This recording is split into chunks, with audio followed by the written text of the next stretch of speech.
Here's an idea. Watching leaked media creates status.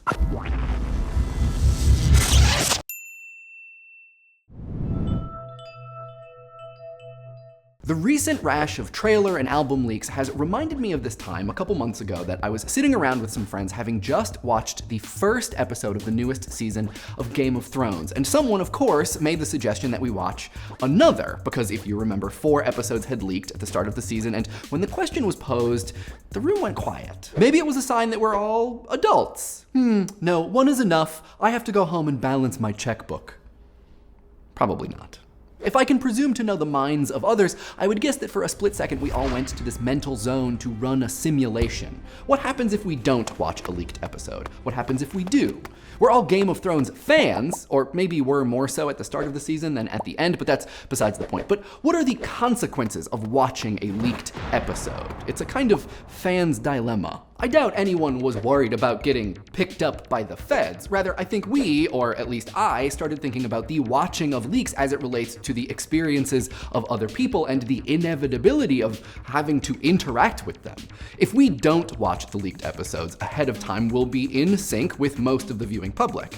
If we do watch them, we'll be in sync with whatever groups of people also made that choice. People like us, maybe some of our friends, possibly some journalists.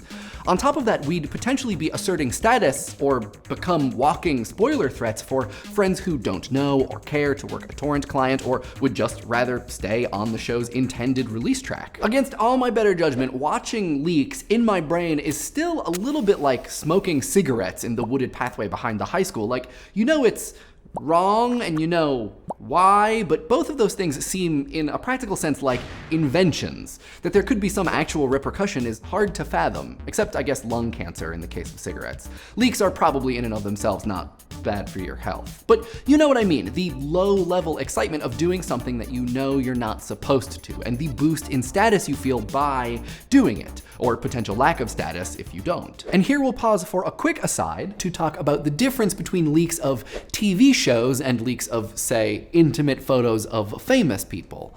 It's true that there is a similar low-level excitement, but the nature of private content puts it in a different category.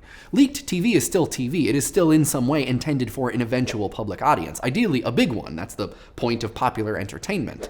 Private photos are private, intended for a small or maybe no audience. It's easy to distance ourselves morally from the potential effects of watching leaked TV and movies or listening to leaked records because we tend to consider the results abstract. How much money did they actually lose? How bad could it really be? But by its nature, leaked private information always affects specific, known, actual people in concrete ways. Private, personal information made public is always hurtful, always damaging, and you always know to whom specifically. And so back to the mismatch in status potentially inherent to watching leaks. In a weird way, the act of deciding to watch a leaked video is one that asks your friends, your colleagues, your coworkers, your peers, whatever, to do the same. To place them in this feeling of low-level excitement about doing something they know they're not supposed to, maybe because a lack of status has been manufactured. An imbalance has been created. You know the thing. You saw the thing. There is a gap in your shared knowledge, and perhaps most importantly, a gap in the set of things that you can flail excitedly about together. Oh dude, did you see the leaked Deadpool trailer? Nah. Oh, okay.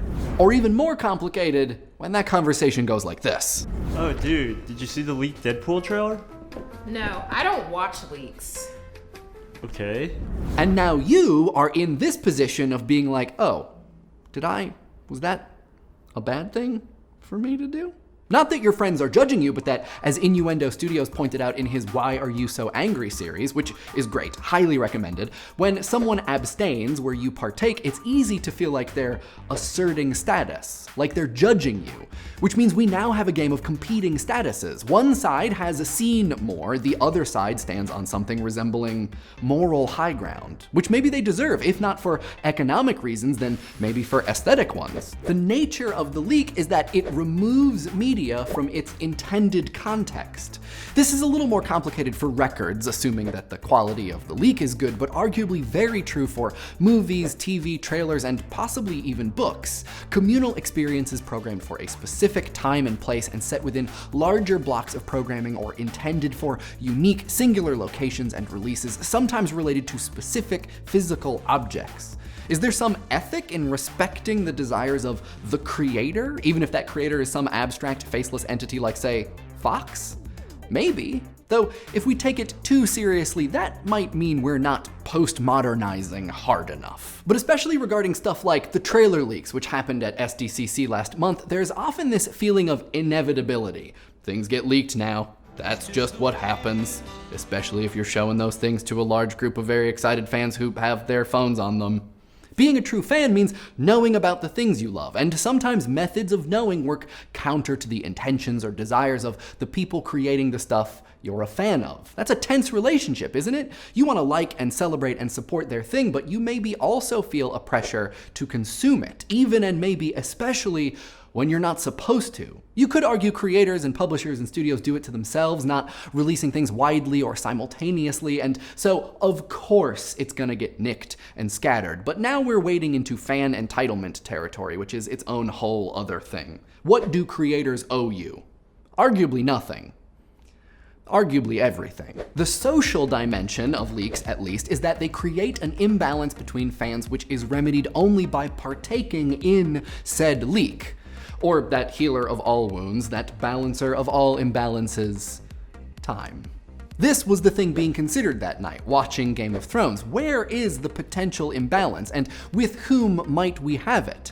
For what it's worth, we did end up watching another episode, swore that we would stop at 2, and then later in the week, I accidentally spoiled that second episode for a friend who said they were up to date with the show. A phrase which takes on new dimensions in the context of leaks. What do you guys think? What are the ethics of consuming or not consuming leaked media intended eventually for a wide audience? Let us know in the comments, and I will respond to some of them in next week's comment response video. In this week's comment response video, we talk about your thoughts regarding the 100% Organic Idea Channel episodes. If you want to watch that, you can click right here, or there are links in the doobly-doo. It was great seeing everybody at VidCon. Thanks to everyone who came to my panels, who came to the PBS Digital Studios meetup, or who just randomly stopped me around the convention center to say hi. It was rad. I think maybe best VidCon yet? I had a great time. Continuing my brief whirlwind trip around the United States, I'm going to be at Geekycon in Orlando this week. So if you're going to be there, please come and say hey. I'm moderating a podcast panel. I'm going to be on the Your Fave is Problematic panel. I'm going to be doing some signings, some photo booth stuff. So we'll put a link to my schedule in the doobly-doo. Yeah, come hang out. Come wait in line to get your photo taken with me. I've never done anything like that, and frankly, it sounds a little scary, so you might have to deal with me being uncomfortable with that situation. This week's episode was brought to you by the hard work of these Wooded Pathway cigarette smokers. We have a Facebook, an IRC, and a subreddit. Links in the doobly-doo, and the tweet of the week comes from David Baisley, who suggests WOPR's law of the internet, which states that any internet argument begs the invocation of some law which claims that the invoker has won. Therefore, the only way to win an internet argument is to not become involved in one in the first place. I mean, as much as I love to be a person who encourages discussion on the internet, this also seems true.